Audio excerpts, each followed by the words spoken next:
Oh, I'm going to be turning on your microphones right now.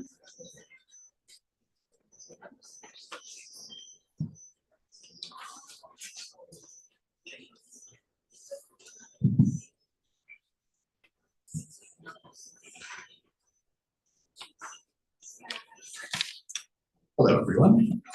My name is John. I'm the event coordinator here at McNally Robinson Booksellers. Before we begin, I would like to acknowledge, of course, that we are gathered here on Treaty 1 territory, the traditional territory of the Anishinaabe, Niniwak, Anishinaabe, Dakota, and Dene peoples, and the homeland of the Métis Nation. In addition, McNally Robinson Booksellers itself rests on the land once occupied by the Métis community of Roostertown. We are particularly excited that you could be here tonight, and very excited to be here ourselves, because we are here, of course, tonight to celebrate the Winnipeg launch of Souvankham Thammavongsa's Pick a Color.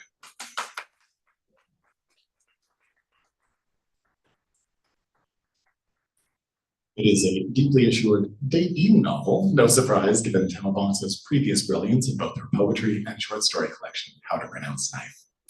I won't take up too much of the oxygen this evening, as I'm very excited to hear both from our host and our featured author, of course, but I did want to express my gratitude to Knopf Canada for publishing the book and for making this evening a possibility, and to our dear friends at Plume Winnipeg, whose director, the one and only Charlene Deal, will be out at the end with closing comments and, excitingly, signing procedure.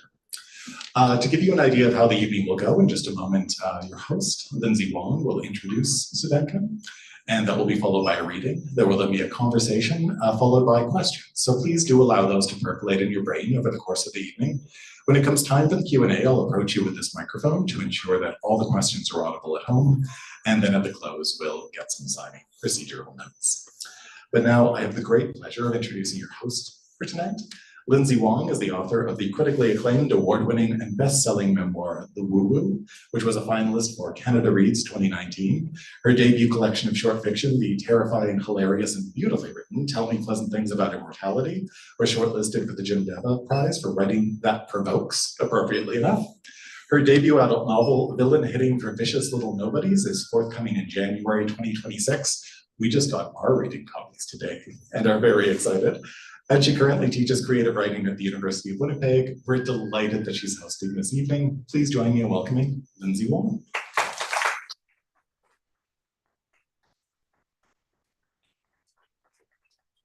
Hey everyone, and thank you, John, for that lovely introduction. I really want to thank everyone for joining us at the launch of Souvankham Thammavongsa's brilliant new book, Pick a Color.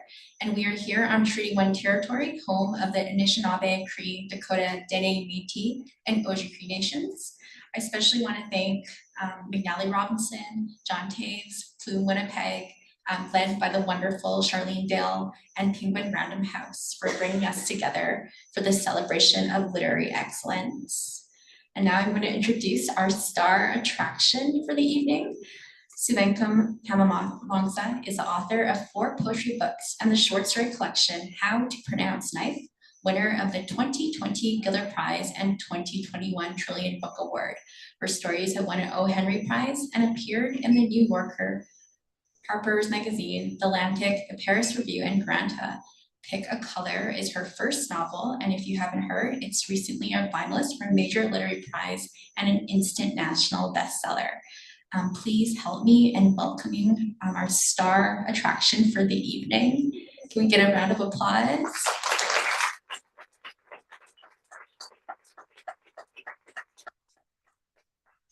And can I invite you to read from your new book? Okay. For those who don't know, the term pick a color is something that is said when you first walk into a nail salon.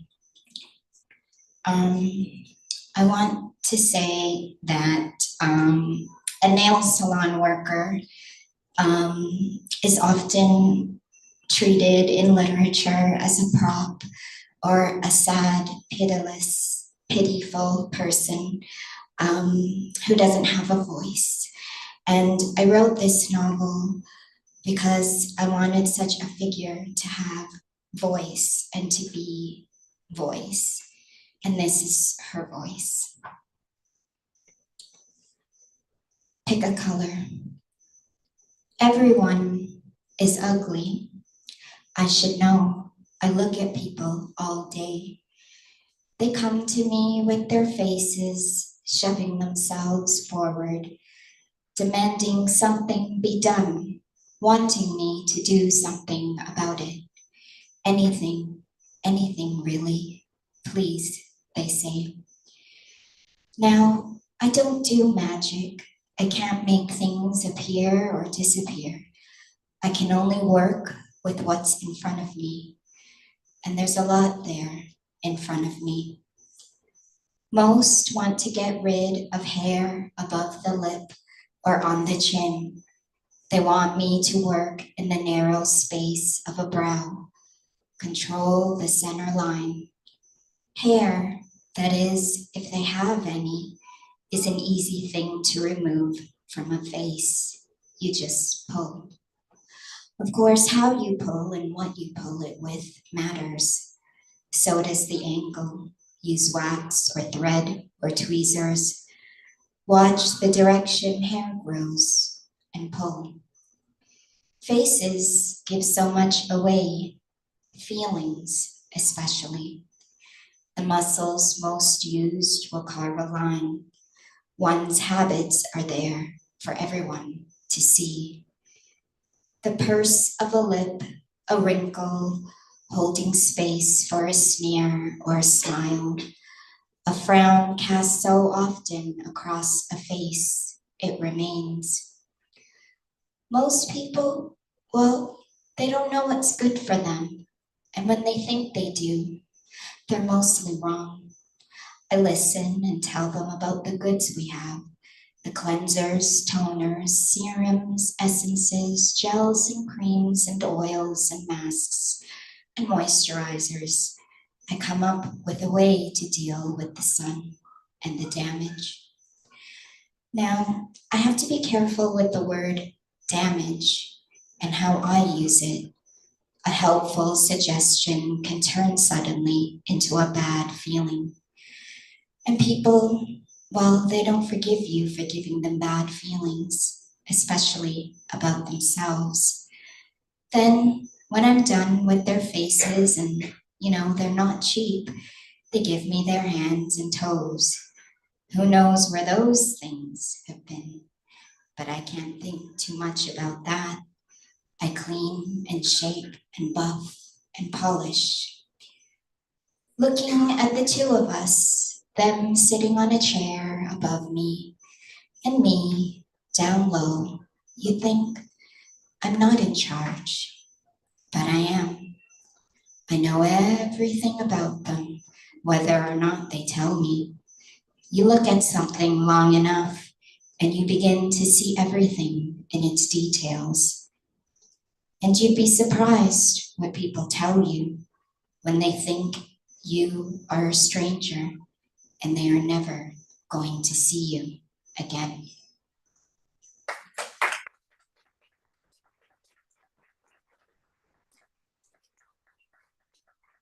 Thank you. I just love that excerpt, and I just love your main character. The voice is just pulls us in. It's just a wonderful introduction to your work. First, I want to congratulate you on all these accolades. I mean, it's your debut novel. The Irish Examiner says it's a certifiable knockout.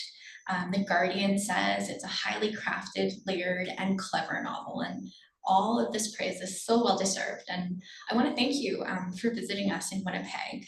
And I think I already know the answer to this, but what is it like going on tour with this amazing book that is getting all these starred reviews? Well, I started writing poetry books. And when you write poetry, you don't get to do things like go on tour. and when you're invited to read at a literary festival, you often read by the toilets. So, this has been very different from what I've known as poetry.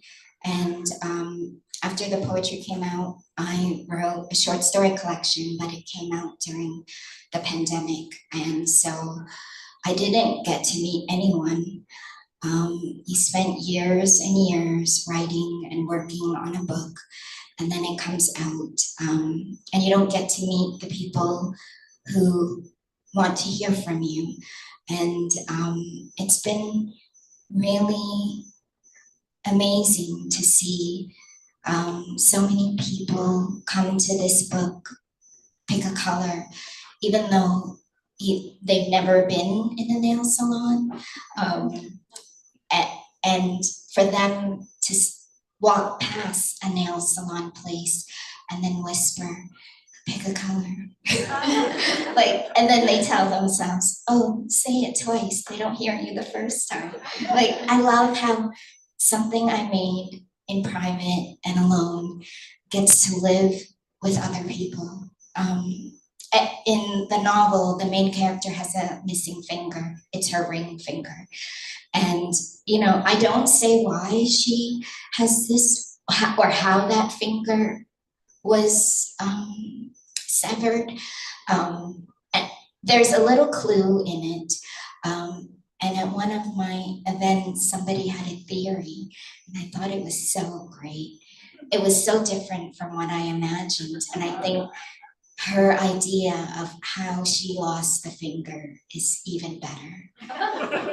And that's something I would have never known if I didn't get to meet readers at places like this. That's a wonderful answer. And I still can't believe it. So do they still make you read near the toilet? Not with a novel. Okay, good. That'd be horrible. And I should tell you my finger theory later, but it's very grotesque. So I don't know if I should scare everyone by telling them about it. I'd like to hear. Right now? Yeah. Well, okay. I don't want to ruin it for everyone, but I thought that maybe Ming, she keeps her finger in the freezer with the ring on it, a wedding ring, and she looks at it sometimes when she's having a bad nail day. Because that's what I would do. But this is not my launch, it's not my book. So, but in my head, I was like, this is what she's doing. That's great. And it's off the page because you're like too wonderful and lovely of a writer to write that scene. That's great. That's something I'm gonna keep at the back of my head. And when someone asks, I'll say, well, you know, Lindsay says. Yeah. In a Lindsay's version of the book. It's very morbid and terrible, which is not you at all. I think we're like kind of the opposite of writers, but anyway, how dare you just be this amazing at writing? You know, it's like, how dare you? You know, it's your debut novel and it's a follow-up to your gorgeous collection. And I was just so sad when Ning's Day ended. And I was really sad that we had to leave such a funny and brilliant life behind. I just wanted to come back to it and I wanted her to return. And so my question is, like, what was the drafting process like writing this novel? And how was it different from crafting the book of short stories? I'm just so curious and can learn your process. Well, the novel is kind of a spin-off from a short story in how to pronounce knife called Mani Pedi. In the novel, the Mani Pedi story exists as a rival nail salon place. I knew that for the novel, it just had to be a novel. It wasn't a short story because I noticed that when I would send out an excerpt, it would, like, as an excerpt, it would not be published. I think it's because it's such an enclosed universe that it has to exist in its entire piece as an ensemble together, connected together. I didn't want to write a novel, but the way that publishing works, they don't like to buy a short story collection without a novel attached to it. They have ideas about, you know, it won't sell, the public doesn't read short stories. And so I wrote a novel to save my short story collection. And I didn't want to write a novel, but when I sat down, I thought, I don't want to write this, but, I'm going to make it sing. And as I was creating the voice, the narrator was my minute, my hour, and my day. And at the end of it, I just felt so incredibly lonely not to have this voice with me. And so when I finished it, I wept.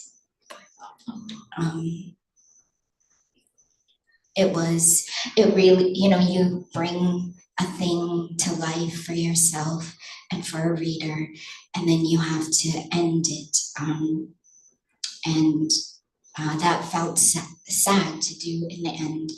Like with the short story, if you create something you love, you end it so quickly, you don't have time to live with it for a minute, an hour, or a day. Whereas a voice in a novel, that is your life, and that is what makes your hours tick. That's such a wonderful answer. It's like a great way of looking at it. I looked at my novel after writing my short story collection. I was just like, this is torture. But the way you put it, it's just so wonderfully poetic. So thank you for that. So in case you didn't hear, there was a spoiler alert. Some of my favorite characters from the collection come back in this version. You have Rachel and Raymond from Manny Petty. And I was texting our mutual friend about Rachel because I just think it's just so funny. And I was just curious about this decision to bring the characters back through the eyes of her rival Ning. So you have this rival here, and Ning is just so formidable. I really thought she'd beat Rachel anytime. And so like we get to the ending, it becomes this almost really surprising, intimate moment. I think I was guided by sound. In Manny Petty, Rachel as a voice is too angry. And I just felt like as a reader, I don't want to spend time with someone that angry. And I could have also done the voice of her brother, Raymond, but I didn't know how to write from the point of view of a man. So I just created a character named Ning. I didn't know how, your ear, when you enter a room, your ear picks up sound, like where you want to hear a conversation at the back of the room, a few steps closer, or like right next to you. Your ear does all this work of helping you hear a conversation or a sound. And I didn't know how to write sound on the page. I didn't know how to make the page behave as the way that my ear does. And a work that I took a look at was F. Scott Fitzgerald's The Great Gatsby. The way that there are parties, you enter a room and there's all these voices, and then you have these close, intimate conversations with 5 people or just one person within a scene. And so throughout the novel, this sound is so important. But in the last chapter, I remove sound and conversation, and then that's even more intimate. I also thought about language. The novel is written in the English language, but it asks you to pretend that the English language is not there. We hear the English language spoken, but it's reported by the narrator. There's only 2 points where we do hear the English language, and when we do hear it, it is yoo-hoo and whoa-whoa.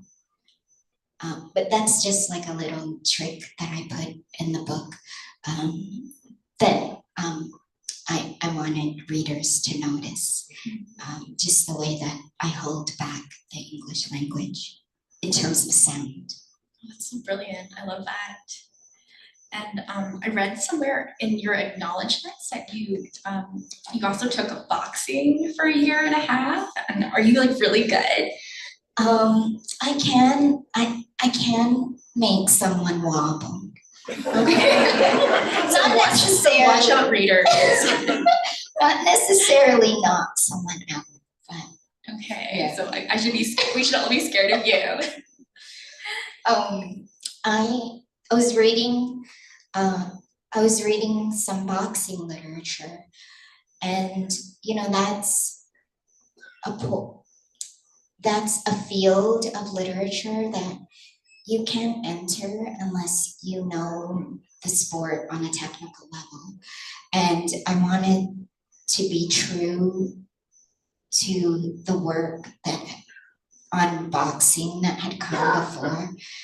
And I wanted my own work to reflect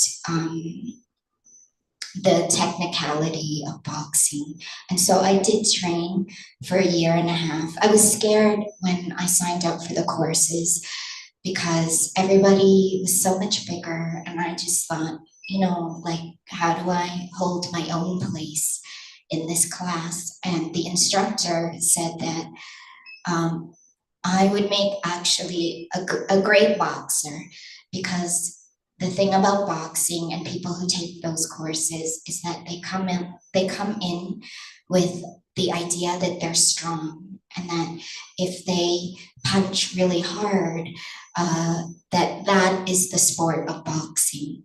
And the instructor has to undo that kind of thinking. But because I entered without a sense of my own strength or how strong I could be, it was easier to teach me because they didn't have to undo my sense of power. Oh, that's so interesting. And I think you do bring it to Ning, the main character. And for those of you who don't know, Ning, she's a former boxer, and she's a total badass, very much like the writer here. And as a novelist, you brilliantly bring these two worlds together. You bring the world of boxing to the world of nail salon. Can you talk about weaving these two dissimilar worlds together and how this past storyline affects Ning's life? I didn't. I know that I could have structured this novel very differently. The thing about this novel is you have one voice, one day, one room. And you go from beginning to end in this one room. It could have been written such that nail salon, next chapter, past life boxing, back to the nail salon, past life boxing. I didn't want to do that, and I didn't want to be buried under the material that I learned through boxing.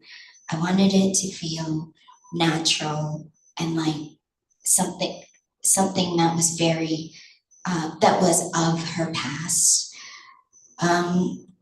Definitely weaving the two worlds together was very difficult because, but at the same time, they're very similar.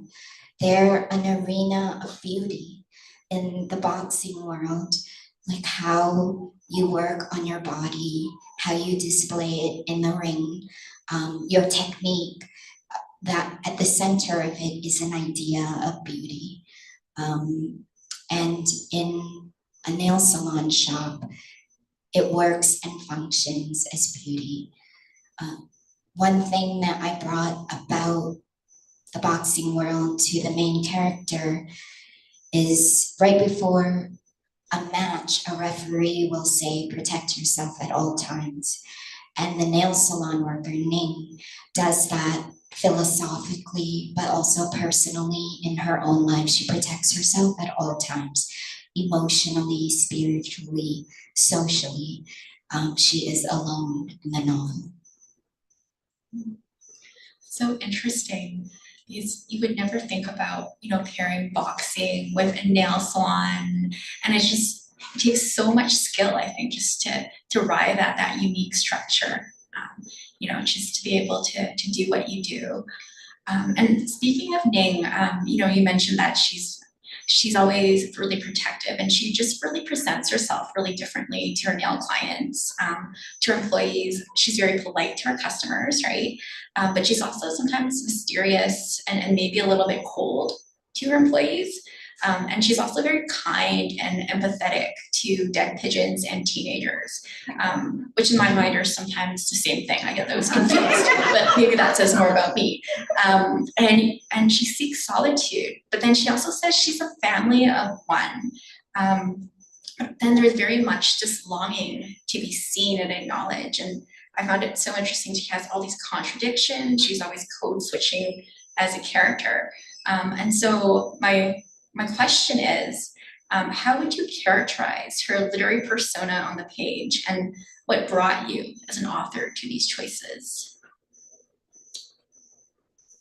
I thought about books where women are at the center of the work, but they're always after some man, or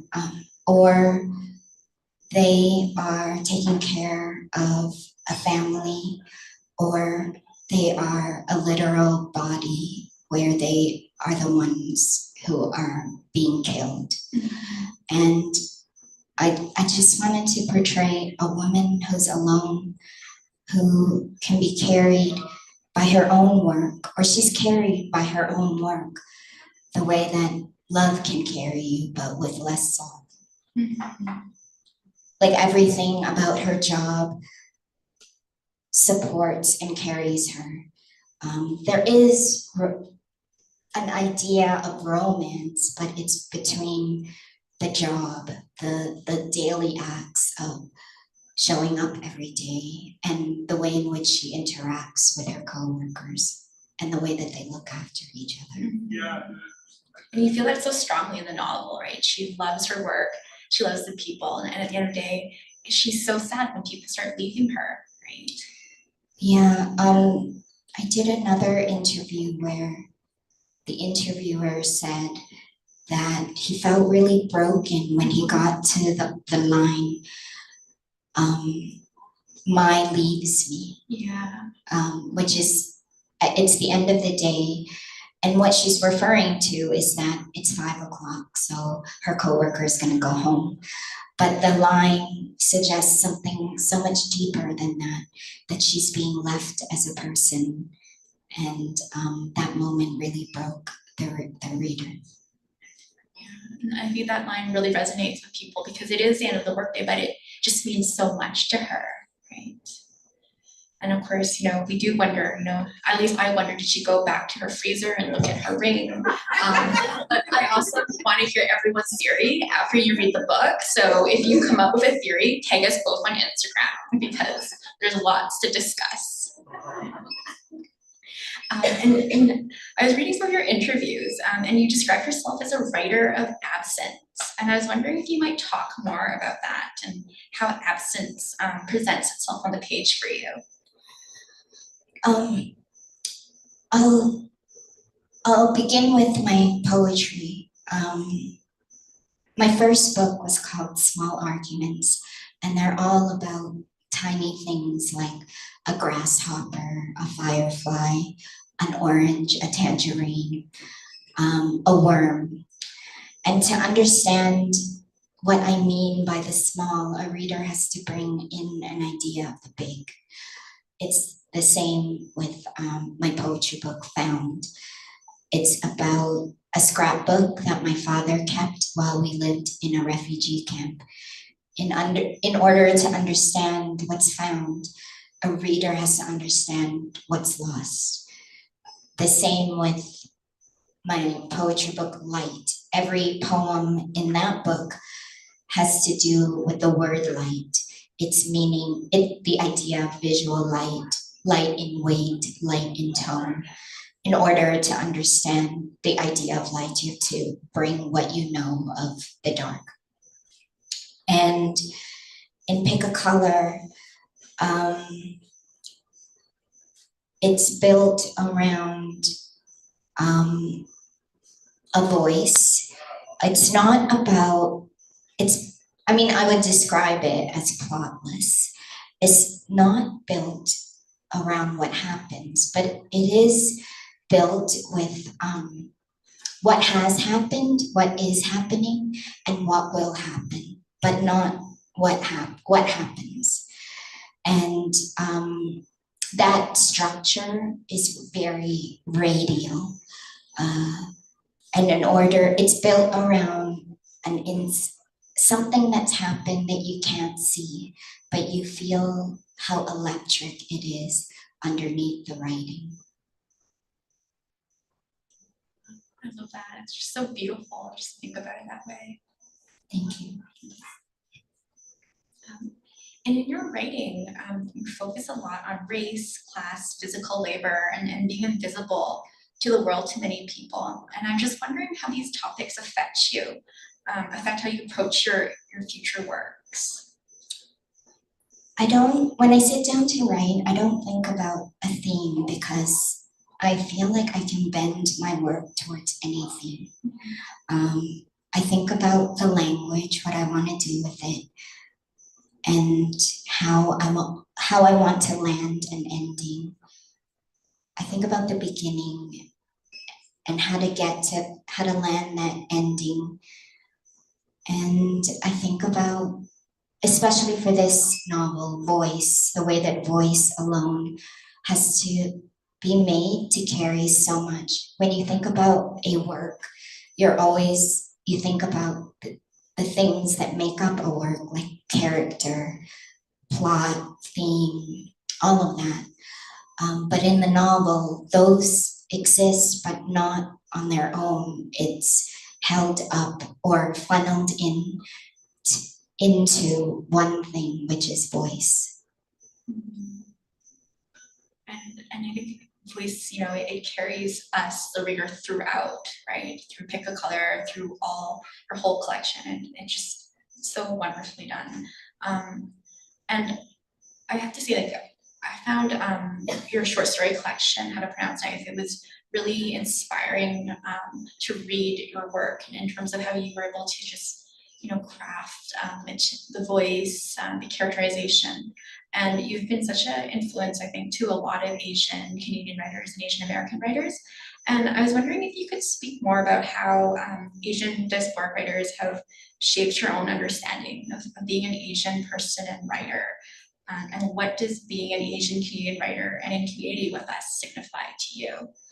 I'm very aware of the kind of real estate I'm allowed to take up in publishing.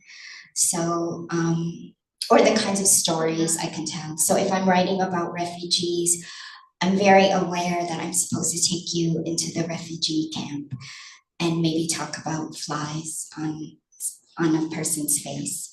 I'm also very aware about the idea of gratitude, that when you're brought to another country, you're supposed to perform gratitude.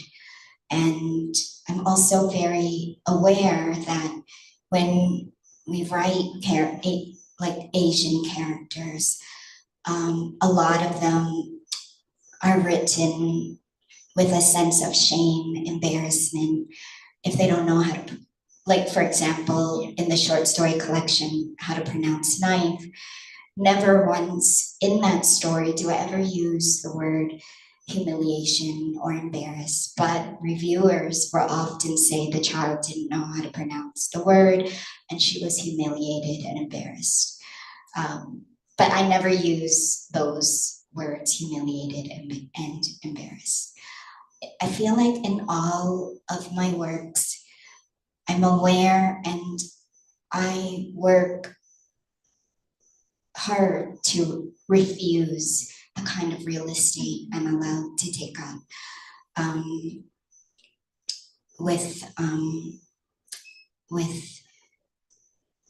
With Pick a Color, I understand the desire, or I understand that a writer like me should write a novel that spans generations, continent and time, and serve the question, where are you from?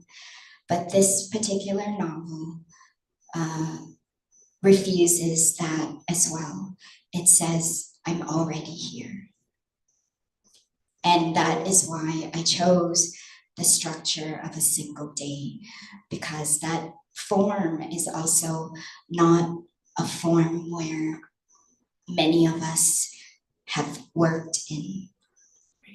I love that. I love how you refuse to take up space. You take up space, and your characters refuse to be what readers think they have to be, right?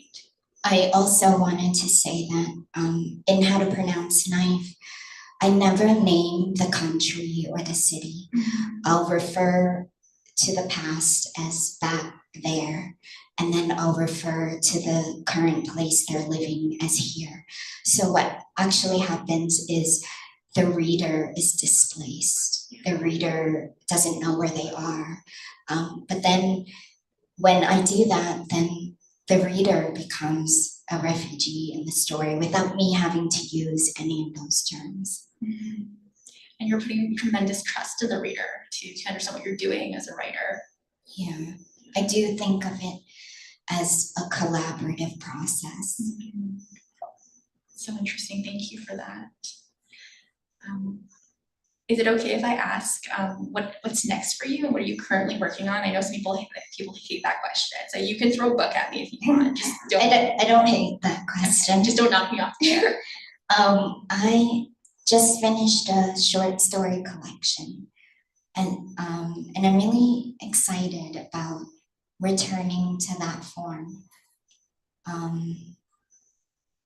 When I think about, I know you didn't ask this question, but it just came to me about the difference between writing a short story and a novel. And I think Alistair MacLeod described it best. He said, it's like playing an accordion. When you're writing a short story, you go like this. And then when you're writing a novel, you go like that. I love that. That relates to my lightning round question. So you might have to come up with another answer for that one when we move on. But that's amazing. And I selfishly can't wait. I can't wait to my claws into your next book. So are you going to be hearing from me very soon? Should we do a lightning round before we go to audience questions? Are you ready? Okay. All right. I torture all the authors that they bring to Winnipeg, so they'll never come back, right? Sorry, McNally. Okay. Pick a color. Purple. Purple. Okay, but what type of purple? I want to know. A lavender, a light purple. Okay. I like that too. Okay, so writing a short story collection is like fill in the blank, but writing a novel is like also fill in the blank. Writing a short story collection is like wearing kitten heels. And writing a novel is like wearing high heels. Okay, I like that a lot. That shows the poet. Okay, but I can't wear both. I just fall all the time, so I don't know what that says about me. Same novel here. writing. Same here. I wear flats. Oh, that's a smart thing to do. I might have to go back to nonfiction if I can't walk in heels. My colleague Jenny Hagen-Willis is here, and she made me practice walking down the halls It's in so heels. hard. How do you do it? I can't. You have to ask Jenny for a lesson. Like, I feel like I look weird walking in high heels. I don't know how to do it. Yeah, neither can I. So after this, we're gonna have a lesson from Jenny. This is gonna be our runway. So when we go to events, we're all going to look amazing and not fall. Okay. One thing you wish you had known before becoming a creative writer. That I will never feel like a writer, that those terms will always shift. There are moments where I feel like, okay, I did it. This moment makes me feel like I'm a writer. But then you start a new book and you're back at trying to figure it out. whenever I'm often asked, do you have any advice for like debut writers? But what they don't understand is you are always a debut writer. Like every book that you write, you have to approach it on its own terms and learn how to write how it wants to be written. That's so true. I always feel like I'm a brand new writer who teach each book, right? Just don't ask me how to write, but I'm teaching it, so I must know something. What is your writerly superpower? I feel like you have a lot, so it's hard to pick one. I think I can take I can take 2 sentences and make it feel like an entire lifetime. Yes, that's very true. An amazing superpower. I'm gonna steal it. So what are some books that you wish you had written, or something that you admire or envy in other writer styles or habits? I love a writer that can go on and on and on and on. Like, I would like to learn how to do that. Like, I always want to end it so quickly, and I always want to be so efficient, but like, I wonder what it's like to kind of unwind and just flow. So interesting. I have the opposite problem. Like, all my books are 400 pages. I just can't shut up. So great. But it's harder, I think, to compress and to like let it go. No, I think it's harder to let it go, because then, like, where does it come from? It just comes everywhere. I don't know. But maybe I don't know how to do that. I don't know. Pet peeve in contemporary literature.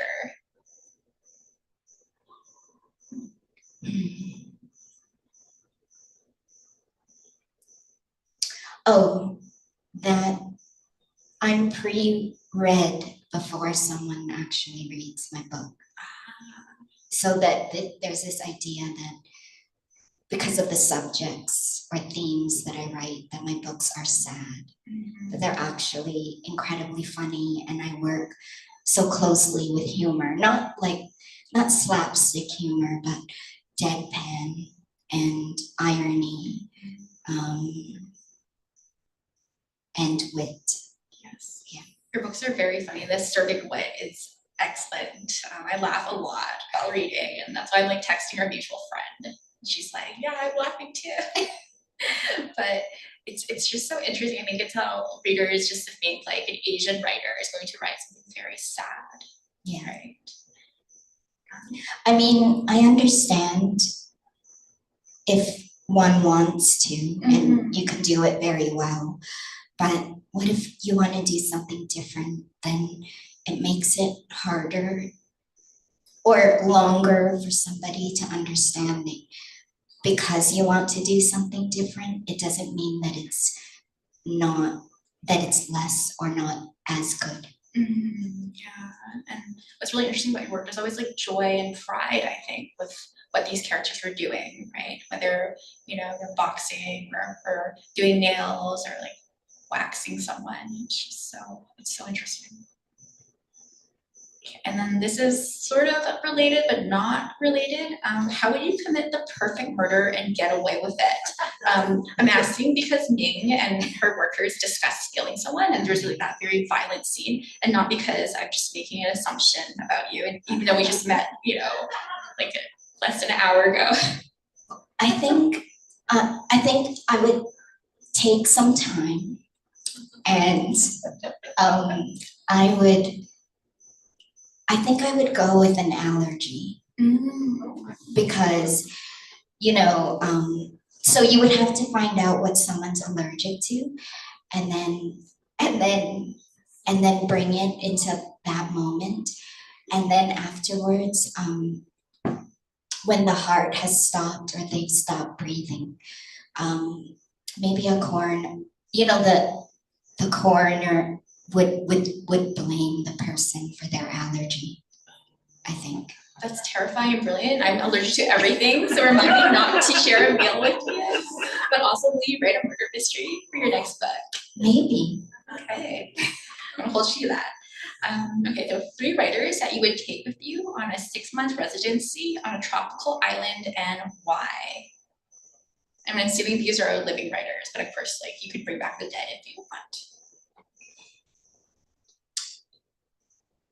I think I would take my friend Vin, who wrote The Migrant Rain Falls in Reverse, and my friend Doretta, because we've been on vacation together. And so I know what to expect. Okay, so you survived. Yeah. Yeah, there's nothing worse than you think you're friends and then you go on vacation and you hate each other. So I know I can be with those two, so I would take those two. And no one would get murdered. Yes. Yes, from an allergy. And my last lightning round, most embarrassing moment at a literary event, and you can skip this, but I'm gonna ask you later. Okay. It's not my embarrassing moment. It's the interviewer's embarrassing moment. And Very it, worthy of you. and it was when he said, "Do you write small books because you are small?" Yes. And how did you, I want to know, how did you respond? Like, we all want to know. Well, I had to show some grace. And I said, well, I'm a writer of small moments. I began my writing career with writing poetry. I can take 2 sentences and make it feel like a lifetime. That's an amazing answer, and you handled it with so much grace. I would just look at this person and be like, what are you talking about? But that's just me. Thank you, that's amazing. We're gonna move to audience questions now, and I want everyone to remember that BIPOC and marginalized authors are often subject to scrutiny and judgment. Charlene and John are here, and they're gonna give you the side eye if you ask a question like, if you are a small writer, will you write small books? We'll look at you and be like, what? So this is my nice way of saying, please think before you ask a question. And John has the microphone, and we've scared everyone away from asking questions. Thanks. I just want to know, would you go back to writing poetry? Because I loved your poetry books. I really miss it. But I've been kept so busy with the fiction, so I haven't been able to return to the poetry. I have an idea. I have a title. It's called Yellow. I wanted to write in the book, I wanted every poem to deal with the color yellow, because in a way that's loving and celebratory and about joy, because the term yellow is a derogatory term for an Asian person. So that's the book that I want to write.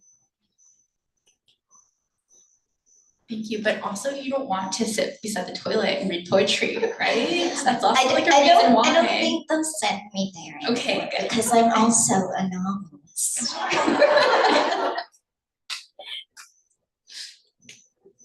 You have to make you a stage. Any other questions? In the back? Hi, I have 2 questions, if that's okay.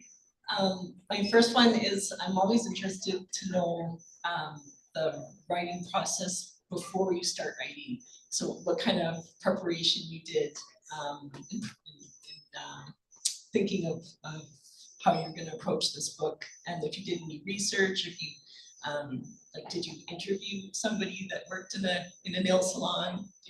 How did you know about that kind of world from that person's point of view? My second question is, I really liked your, should I let you answer that one first? Okay, yeah, because I can't hold on. Okay.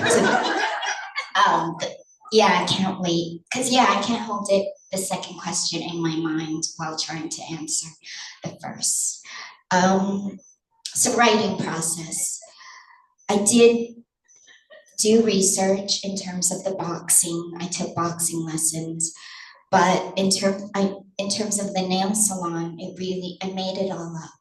It's really just my imagination. And I know that you know, we often see writers try to take real things from their life and write about it. But really the nail salon for me was something that I just made up, and I'm a frequent visitor of nail salons. So I just observed and imagined what the workers were thinking and feeling.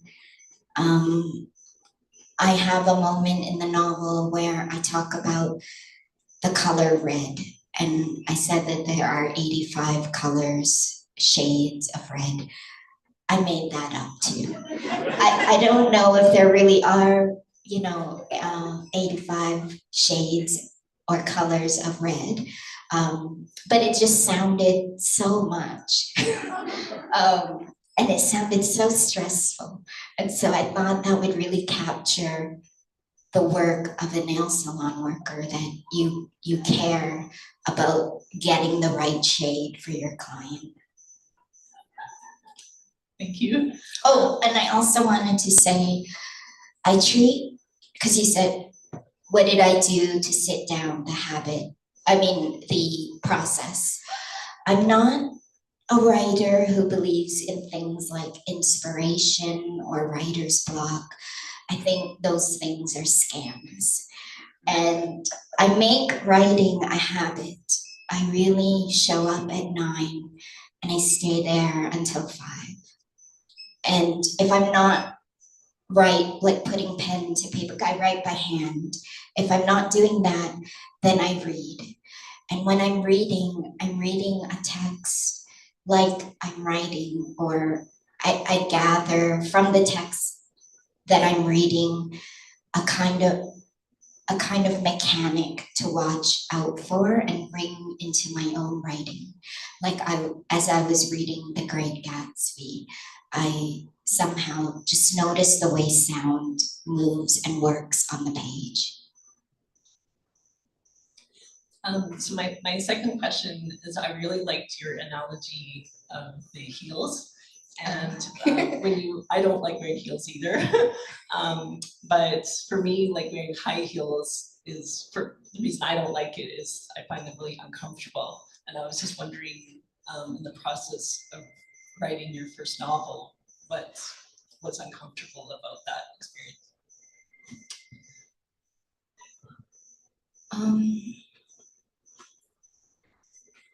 I think when I was writing poetry and short stories, one of the lovely things about those forms is that there isn't a lot of attention. And when you don't have that kind of attention focused on you, there's no pressure about what you put on the page. You're just thinking about the work and the sentence, doing it right for yourself.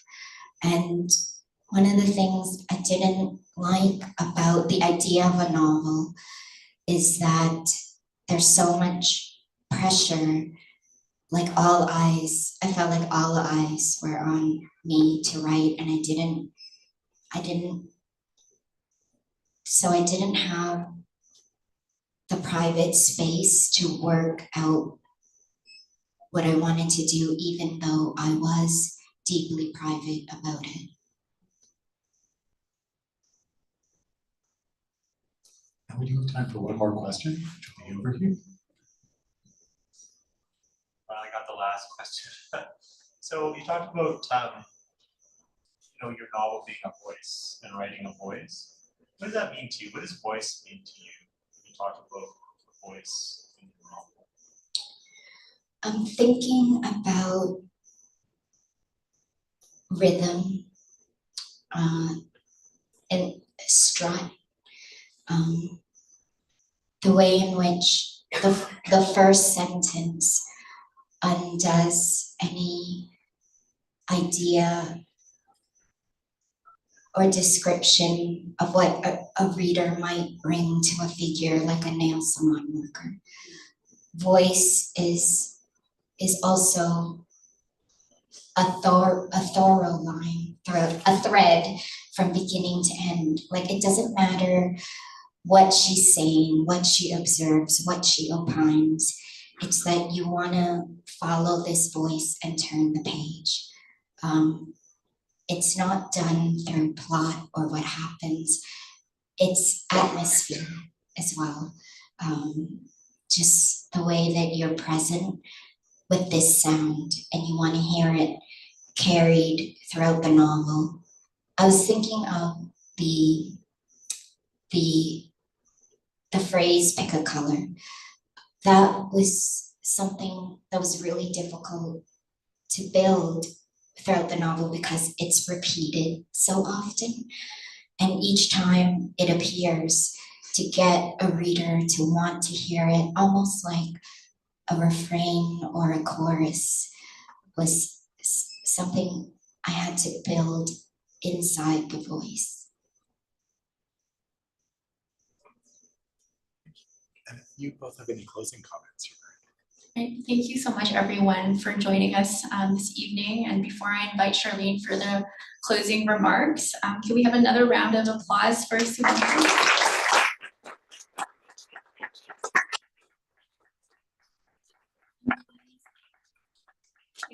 This amazing debut, you know, and I really want to hear your theories about the finger. At least I'm obsessed. So read the book, tell us what you think, and tag us. Thank you. I think we get to thank both of them, don't you think? Yeah.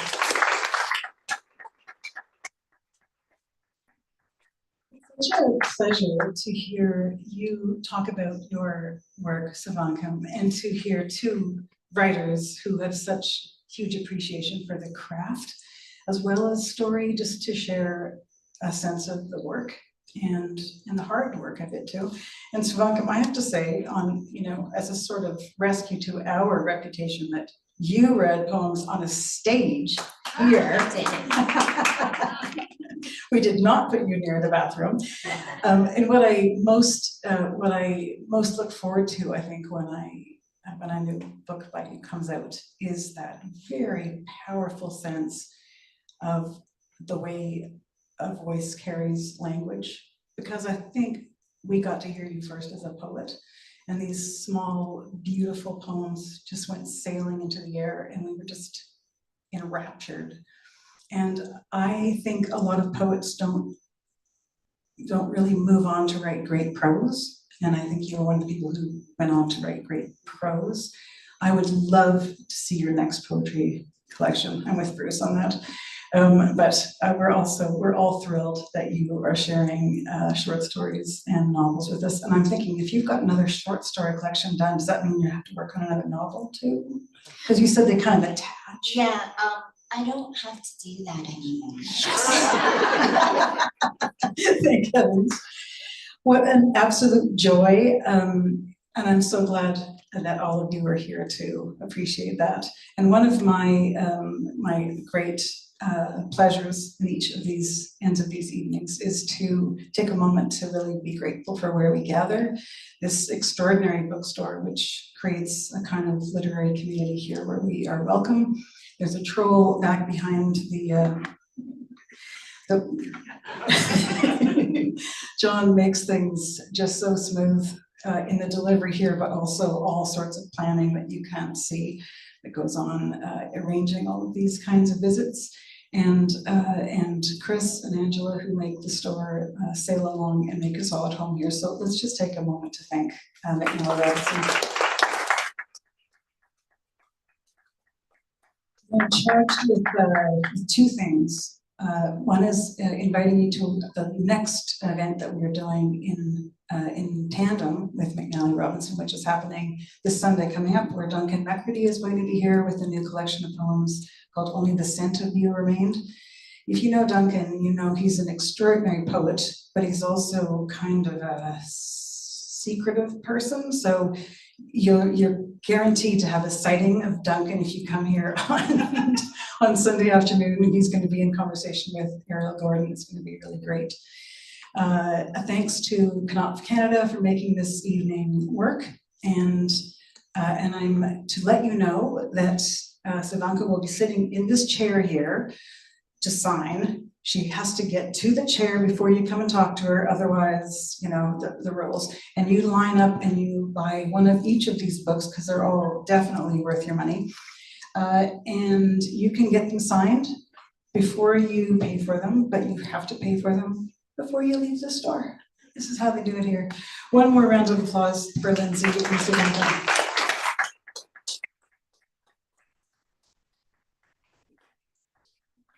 Everyone, don't forget to pick a color.